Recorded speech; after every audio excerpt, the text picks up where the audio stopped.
Hi friends, welcome back to Mazhathulli creations. ഈ channel നിങ്ങൾ ആദ്യമായിട്ടാണ് കാണുന്നതെങ്കിൽ സബ്സ്ക്രൈബ് ചെയ്യാൻ മറക്കല്ലേ. സ്നേഹ വീട്ടിലേക്ക് വന്നതിന് ശേഷം സ്നേഹയെ നന്നായിട്ട് തന്നെ ശകാരിക്കുകയാണ് സച്ചി. അർച്ചനയുടെയും സേതുമാധവന്റെയും മുന്നിൽ വെച്ച് തന്നെ അനഘയും അവിടേക്ക് വന്നു. നിനക്കെന്താ ഇത്ര പ്രത്യേകത? ഇതുപോലെ തന്നെയല്ലായിരുന്നോ അനഘയും? അവൾക്ക് ഇങ്ങനെയൊന്നും ഇല്ലായിരുന്നല്ലോ. ശരി, നിങ്ങൾ സ്നേഹിച്ചു, ശരി തന്നെയാണ്. എന്താണെന്ന് തിരിച്ചറിഞ്ഞതോടെ നീ അവനെ ഉപേക്ഷിച്ചതുമാണ് എന്നൊക്കെ സച്ചി പറയുമ്പോൾ സ്നേഹ ചോദിക്കുന്നു, ആര് പറഞ്ഞു? ഞാൻ ധനുഷിനെ ഉപേക്ഷിച്ചു എന്ന് സച്ചിയേട്ടനോട് ആരാ പറഞ്ഞത്? ഇത് കേൾക്കുമ്പോൾ എല്ലാവരും പരസ്പരം നോക്കുന്നുണ്ട്. ഇത് കേട്ട് വീണ്ടും സ്നേഹ പറയുന്നു, നിങ്ങൾക്ക് അവൻ ക്രിമിനലും ഫ്രോഡും ഒക്കെ ആയിരിക്കും, പക്ഷേ എനിക്കവൻ ഞാൻ വിവാഹം കഴിക്കാൻ ആഗ്രഹിച്ച എൻ്റെ ധനുഷ് തന്നെയാണ്.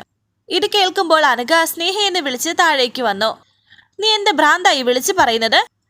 അവനെ പോലെ ഒരാളെ നീ ഇനിയും സ്നേഹിക്കുക എന്ന് വെച്ചാൽ എന്താ അതിനർത്ഥം എന്നൊക്കെ അനഘ ചോദിക്കുന്നു. നിന്നെ പോലെ അല്ലാത്തത് കൊണ്ട്, സ്നേഹിച്ച ആളെ മറ്റൊരാൾക്ക് വിട്ടുകൊടുത്തത് കൊണ്ട്, അത് എൻ്റെ വിധിയാണെന്ന് ആലോചിച്ച് എനിക്ക് സമാധാനിക്കാൻ കഴിയാത്തത് കൊണ്ട്. അവൻ ഏത് മതക്കാരനാണോ എങ്ങനെയുള്ളവനാണോ ഇതൊന്നും എനിക്കറിയണ്ട. എന്നെ സ്നേഹിക്കുന്നതിലും വിശ്വസിക്കുന്നതിലും അവൻ ഒരു കുറവും കാണിച്ചിട്ടില്ല. എനിക്കത് മതി.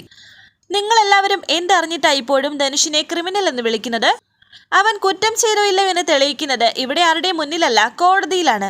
അത് അവർ തെളിയിച്ചോളും. ഞങ്ങൾ തമ്മിൽ ഒന്നാവരുത് എന്നുള്ള നിങ്ങളുടെ വാശി നിർത്തിയാൽ മതിയെന്ന് സ്നേഹ പറയുമ്പോൾ ദേഷ്യത്തോടെ സേതുമാധവൻ പറയുന്നുണ്ട്, മതി, നിർത്ത്. അനുവാദം ചോദിച്ചു വന്നപ്പോൾ ഞാൻ നിന്നോട് പറഞ്ഞതാ പോവരുതെന്ന്. എൻ്റെ ആ വാക്ക് മറികടന്ന് നീ പോയി. അതിനർത്ഥം എൻ്റെ വാക്കിന് നീ വില കൽപ്പിക്കുന്നില്ല എന്നാണ്. എൻ്റെ മക്കൾ എന്നെ അനുസരിക്കണം, അത് എനിക്ക് നിർബന്ധമുണ്ട്.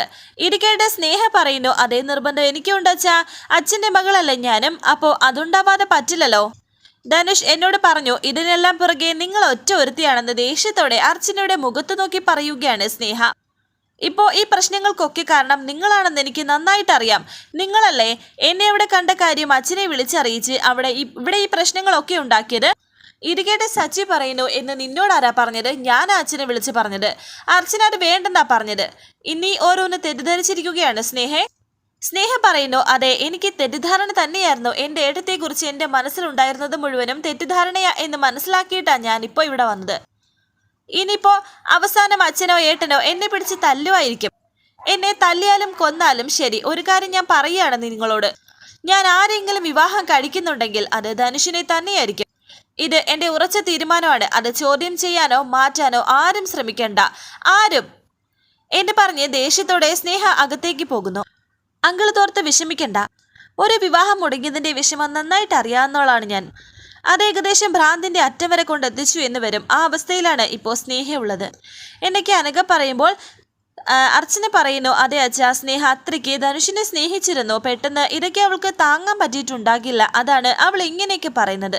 പിന്നെ ധനുഷ് വീണ്ടും അവളുടെ മുന്നിൽ വിഷമം അഭിനയിച്ചു കാണും. എല്ലാം കൂടി ആയപ്പോൾ അവൾ ഇങ്ങനെയൊക്കെ പറഞ്ഞു പോന്നതാ. നമ്മളായിട്ട് സംസാരിച്ചാലും അവൾക്ക് വാശി കൂടത്തേ ഉള്ളൂ. അതിനേക്കാൾ നല്ലത് സ്നേഹയെ നമ്മൾ മറ്റാരെങ്കിലും കൊണ്ട് കൗൺസിലിംഗ് ചെയ്യിപ്പിക്കുന്നതാണെന്ന് അനഘ പറയുന്നു. ഇപ്പോഴുള്ള ഈ ദേഷ്യം മാറുമ്പോൾ അവൾക്ക് തന്നെ കാര്യം മനസ്സിലായിക്കോളും. തെറ്റിദ്ധാരണ കൊണ്ടാണ് അവൾ ഇങ്ങനെ പെരുമാറുന്നത്. അത് മാറുമ്പോൾ എല്ലാം ശരിയായിക്കോളും എന്ന് പറഞ്ഞിട്ട് അനഘ പോകുന്നു. സച്ചിയും അർച്ചനയും അവിടെ നിന്ന് പോയപ്പോൾ വിഷമത്തോടെ സേതുമാധവൻ നിൽക്കുന്നുണ്ട്. പിന്നീട് കാണിക്കുന്നത് ആതിര കുഞ്ഞിനെ ഒരുക്കുകയാണ്. എന്നിട്ട് കുഞ്ഞിനോട് സംസാരിക്കുന്നുണ്ട്. നമുക്ക് കുറച്ച് ജോലിയും കൂടി ഉണ്ട്. മോള് ഉറങ്ങുമ്പോഴത്തേക്കും അമ്മ അതെല്ലാം തീർത്ത് പെട്ടെന്ന് വന്നേക്കാം എന്നൊക്കെ ആതിര പറയുന്നു. ആ സമയം ആതിര അവിടേക്ക് വരുന്നുണ്ട്. ശിവരാമൻ അവിടേക്ക് വരുന്നുണ്ട് ആതിര കുഞ്ഞ് എന്ന് വിളിച്ചുകൊണ്ട്. അല്ല, അർച്ചന കുഞ്ഞ് വരാൻ പറഞ്ഞു. എന്തോ സാധനങ്ങൾ വാങ്ങാനുണ്ടെന്ന് പറഞ്ഞു. ചേച്ചി, ചേച്ചി, ആ ചേച്ചി മുകളിലാണെന്ന് തോന്നുന്നു, ഞാൻ വിളിക്കാം. അതുവരെ മോളെ ഒന്ന് നോക്കിയോളൂ ശിവേട്ട എന്ന് ആതിര ചോദിക്കുമ്പോൾ അതിനെന്താ, ഞാൻ നോക്കിക്കോളാമെന്ന് ശിവരാമൻ. മോൾ പോയിട്ട് വായെന്നും പറയുന്നു. അങ്ങനെ ഇപ്പോൾ ശിവരാമനെ കുഞ്ഞിനെ ഏൽപ്പിച്ചിട്ടാണ് ആതിര പോകുന്നത്. ശിവരാമനാണെങ്കിൽ വളരെ സന്തോഷത്തോടെ കുഞ്ഞിന്റെ അരികിലേക്ക് വന്നിട്ട് സ്നേഹത്തോടെ കുഞ്ഞിനെ വിളിക്കുന്നു. മോളെ, നിന്റെ അച്ഛൻ്റെ മോളെ ഞാൻ, എൻ്റെ പൊന്നു മോളെ എന്നൊക്കെ പറഞ്ഞ് കുഞ്ഞിനോട് സംസാരിക്കുകയും ചുംബനം കൊടുക്കുകയും ഒക്കെ ചെയ്യുന്നുണ്ട്. കുഞ്ഞിനെ എടുത്തിൽ ആളിക്കുകയാണ് ശിവരാമൻ. കുഞ്ഞാണെങ്കിൽ ഇതൊക്കെ കണ്ട് ഇങ്ങനെ ചിരിക്കുകയൊക്കെ ചെയ്യുന്നുണ്ട്. ആതിരയും അർച്ചനയും ഈ കാഴ്ച കണ്ട് അവിടേക്ക് വരുന്നു. അവർക്കും ഇത് കാണുമ്പോൾ സന്തോഷമാകുന്നു. ഞാനൊന്ന് നോക്കുമായിരുന്നു, സന്ദീപ് സാറിനെ അതുപോലെ വാർത്ത വെച്ചിരിക്കുക എന്നൊക്കെ പറഞ്ഞ് കുഞ്ഞിനെ ആതിരയുടെ കയ്യിലേക്ക് കൊടുത്തിരിക്കുകയാണ് ശിവരാമൻ. ശിവേട്ടൻ്റെ മോള് സുഖമായിട്ടിരിക്കുന്നു എന്ന് അർച്ചന ചോദിക്കുമ്പോൾ അതെ, എൻ്റെ മോള് സുഖമായിട്ടിരിക്കുകയാണെന്ന് ശിവരാമൻ ഒരു കുറവുമില്ലാതെ നന്നായിട്ട് നോക്കുന്നുവെന്ന് പറയുന്നു. ശിവേട്ട, ഞാൻ വരാൻ പറഞ്ഞത് കുഞ്ഞിനെ കുറച്ച് സാധനങ്ങൾ വാങ്ങണമായിരുന്നു. അതിനു വേണ്ടിയിട്ടാണ്. വാങ്ങാനുള്ളത് ഇതിൽ എഴുതിയിട്ടുണ്ടെന്നും അർച്ചന പറയുന്നു. ശരി മോളെ, ഞാൻ ഉടനെ വാങ്ങി വരാമെന്ന് പറഞ്ഞ് ശിവരാമൻ പോകുന്നു. ആതിര കുഞ്ഞിനെ കണ്ണെഴുതാൻ തുടങ്ങിയപ്പോൾ അർച്ചന കുഞ്ഞിനെ വാങ്ങിക്കുന്നുണ്ട്. നീ മോളെ ഇങ്ങത്താ, ഞാൻ കുഞ്ഞിനെ കണ്ണെഴുതി കൊടുക്കാമെന്ന് പറയുന്നു. ഇത് ആതിരയ്ക്ക് അത്ര ഇങ്ങോട്ട് ഇഷ്ടപ്പെടുന്നില്ല. കുഞ്ഞിനെ പേരൊക്കെ കണ്ടുപിടിച്ചിട്ടുണ്ടോ എന്നൊക്കെ അർച്ചന ചോദിക്കുമ്പോൾ ആതിര പറയുന്നു, പേര് ഞാൻ കണ്ടുപിടിച്ചോളാമെന്ന്. ഞാൻ കരുതി ഇതിനോടകം പേര് കണ്ടുപിടിച്ച് കാണുമെന്നാ എന്നെ അർച്ചന ചോദിക്കുന്നു.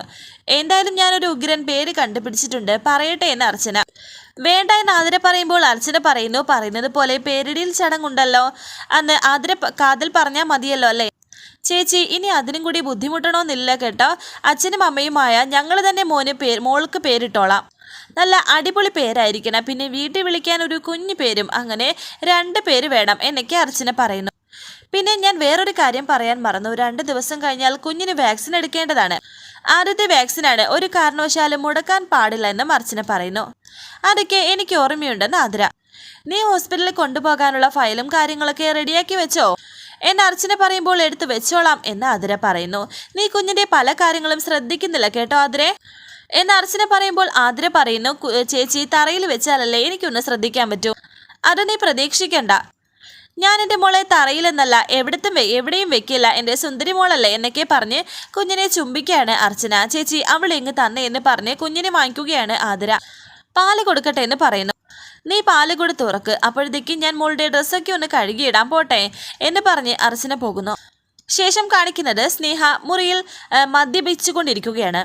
മദ്യപിക്കാൻ തുടങ്ങുന്നു. പെട്ടെന്ന് അവിടെ ആരോ വാതിൽ മുട്ടുകയായിരുന്നു. പെട്ടെന്ന് തന്നെ അതെല്ലാം എടുത്ത് ഷെൽഫിലേക്ക് വെച്ച് അടയ്ക്കുകയാണ് സ്നേഹ. വന്നിരിക്കുന്നത് അവന്തികയാണ്.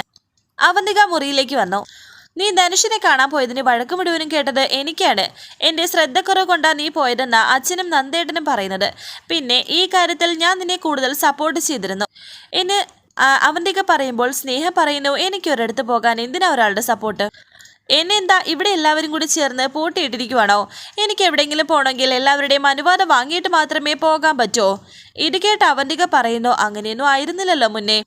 ഇതിപ്പോൾ അർച്ചനയായിട്ട് ഇതൊക്കെ ഉണ്ടാക്കിയതല്ലേ എന്നൊക്കെ പറയുന്നു. എത്രയും പെട്ടെന്ന് നിന്നെ മറ്റൊരാളെ കൊണ്ട് വിവാഹം കഴിപ്പിക്കണമെന്ന് അർച്ചന അച്ഛനോട് പറയുന്നത് ഞാൻ കേട്ടതാ. ഉടനെ ഒരുത്തം വരും നിന്നെ പെണ്ണെ കാണാൻ. ഇത് കേട്ട് സ്നേഹ പറയുന്നു, അതൊക്കെ ഇവിടെയുള്ളവരുടെ മനസ്സിലിരിക്കത്തേ ഉള്ളൂ. മറ്റൊരു വിവാഹം പോലും അതിന് സ്നേഹം മരിക്കണം. പിന്നെ നീ എന്ത് ചെയ്യാൻ പോകുന്നു എന്ന് അവന്തിക. എഴുതി കണ്ടോ ഇനി എന്താണെന്ന് സ്നേഹ.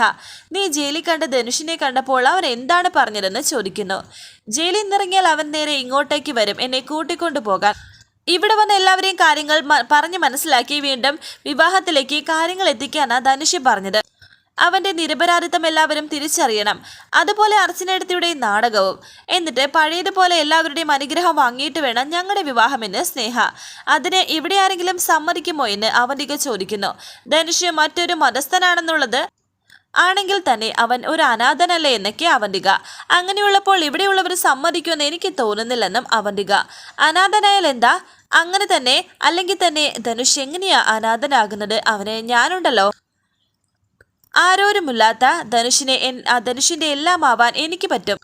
ആ വിശ്വാസം എനിക്കുള്ളിടത്തോളം കാലം ധനുഷ് അനാഥനാവില്ല.